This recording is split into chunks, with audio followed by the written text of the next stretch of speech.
Alors, je voudrais faire quelque chose de très éclectique. Je voudrais être un petit peu sans filet et ouvrir, donc c'est-à-dire ne pas avoir de limite, quoi. C'est-à-dire faire un spectacle d'1 heure et demie où il y aurait de tout, quoi. Où il y aurait évidemment des sketchs et beaucoup d'humour et des imitations, puisqu'il y aura beaucoup d'invités qui sont des humoristes et des imitateurs, mais aussi des chanteurs, aussi des gens de cinéma, des gens de théâtre, même des gens qui ont probablement rien à voir avec tout ça. Je ne dis pas de non parce qu'on est en train de les contacter, de les inviter, et il faut qu'ils donnent une réponse positive, mais c'est en train de se faire.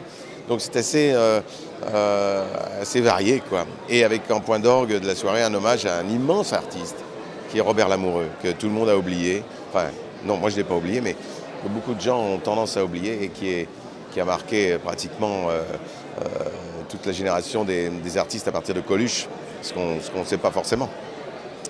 Et jusqu'à aujourd'hui, jusqu'à Bigard, et jusqu'à des artistes, même moi j'ai été très influencé au départ par lui. Alors Robert Lamoureux, on lui rendra un hommage vibrant, je dis vibrant, j'espère en tout cas le 31 mars sur la grande scène du Rex. Voilà, c'est important. Et parmi les invités, vous n'avez pas quelques noms à nous donner Si, bon, il y a des gens comme Michel Gregorio, Julia Migenez, oui, c'est très différent, Michel Legrand, et Michel Boujna, Didier Gustin. Bon, ça, ce sont des gens qui ont donné une réponse positive. Mais bon, de toute façon, il y en a beaucoup, beaucoup d'autres qui sont en train d'être contactés et qui viendront, j'espère. D'accord. Et qu'est-ce que ça représente pour vous de faire partie de ce festival Paris fait sa comédie? Bah, ça représente beaucoup de choses, surtout en période de crise, quoi. Il faut vraiment que ça continue, que ça dure et qu'on fasse 50 éditions. On n'en est qu'à la 3e, mais on va en faire beaucoup, beaucoup. La difficulté pour nous, c'est de résister. Parce que c'est comme une vague énorme, quoi. Et il faut regarder ça de très près, savoir qu'il y en a énormément et que forcément, bon, tout n'est pas toujours au top, mais il y a des talents exceptionnels qui sortent de là.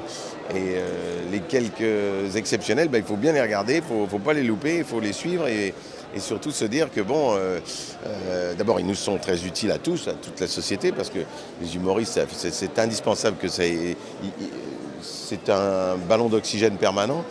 Et puis en même temps, se dire que nous, il faut qu'on se renouvelle, il faut qu'on résiste, et tout ça avec le sourire. Et se dire que bon, même si on est là depuis 25-30 ans et qu'on a un petit peu de métier, ça ne suffit pas, il faut bien noter, il faut bien les regarder, bien faire attention, parce qu'on est vite balancé à la Seine, justement parce que c'est à Paris, c'est la Seine. Et donc, résister, regarder et surtout être très attentif à ce qu'ils font. Et en général, c'est magnifique.